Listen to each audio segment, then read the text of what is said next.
Oh, pop music, I love it so much. And the irony is not lost on me that I'm trying to connect to you and speak to you through a device and a medium which feels to me mainly like a tool that facilitates division between human beings. The world that we live in right now seems to me more divided than ever, and maybe that's me just being dramatic, hopefully. But how else can I talk to you about how great the new Peter Gabriel album is, and more specifically, the title track of it, I.O. Gabriel's been hard at work for 2 decades now, and he's finally returned with a work of art that, to my ear, matches anything in his catalog. The beautiful, earthy, expressive voice of emotion and drama remains. It hasn't aged at all. There are a few great artists who can make this claim past the age of 70. Sadly, there are others who can't. If you're a fan of Peter Gabriel and you're familiar with his work, and you listen to the I.O. album, you will hear the same amazing sound that you heard on the Genesis records, that you heard on the first 3 Peter Gabriel albums, that you heard on Security, that you heard on So, that you heard on Us, that you heard on Up. It's quite a wonderful thing. But to the song, I.O. is a beautiful reverie on an individual's place in the world and in the universe. Gabriel uses simple but gorgeous musical language and also simple lyrics to communicate a purely existential thought and concept, in which it is a human's choice to understand that it is only a part, and a small part at that, of a much larger consciousness. The existentialists would call it the oversoul. You could call it the universe. I personally choose to call it God. And amazingly, I think that Gabriel's use of the 2 letters with a slash in between, I/O, which in digital speak means input/output, I'm feeling it's a code word for God. I-O, like Yahweh or Adonai, Krishna,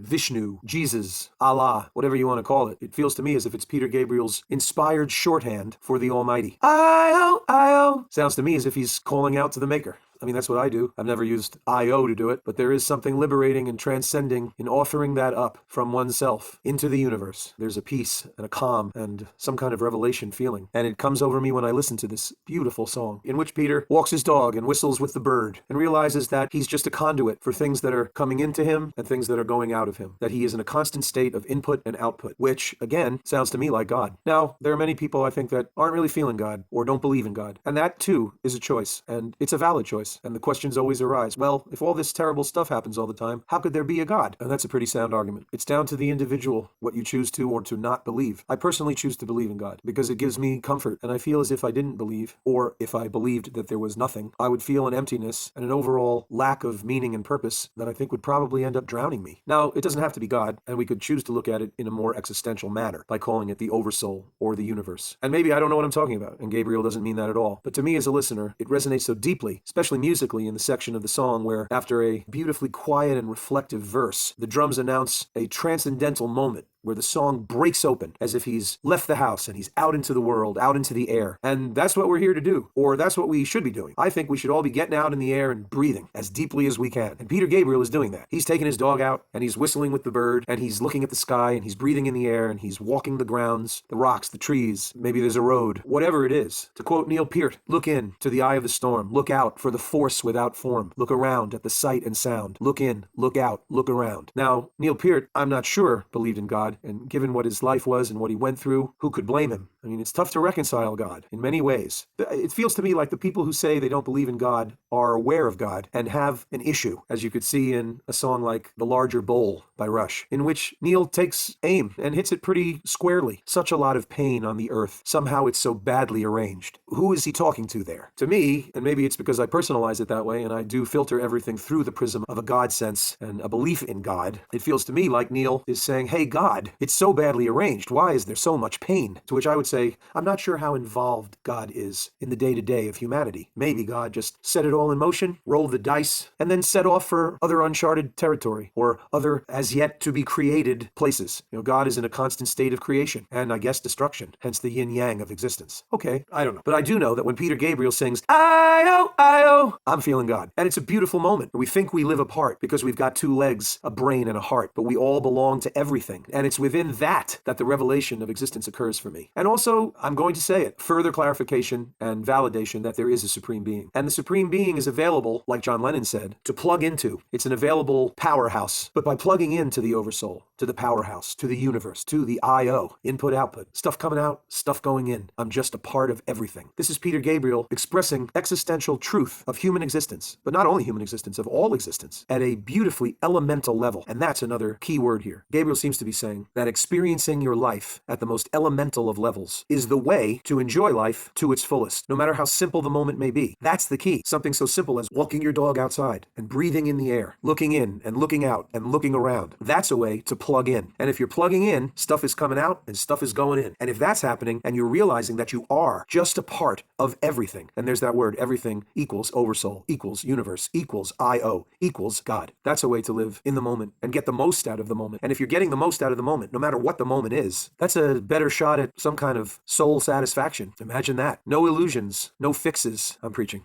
Am I preaching? But this is what I'm getting off of a pop song, you know? Peter Gabriel. This song I.O. is as good as anything in his catalog. He's back, and he's as great as ever. It's classic, updated, modern, always Peter Gabriel. But we all belong to everything. The octopus's sucker and the buzzard's wing. The elephant's trunk and the buzzing bee's sting. Stuff coming out, stuff going in. I'm just a part of everything. I-O, I-O. That sounds like a refrain to the maker to me. So if you are a Peter Gabriel fan, or just a pop music fan, check out Peter Gabriel's new album. It's quite an achievement to be so inspired to talk about something because of a pop song. And that's why I love pop music. It's uplifting, and it gets you thinking, and it gets you moving, and it gets you singing, and it gets you living. Thank you, Peter Gabriel, as always. So good to have you back.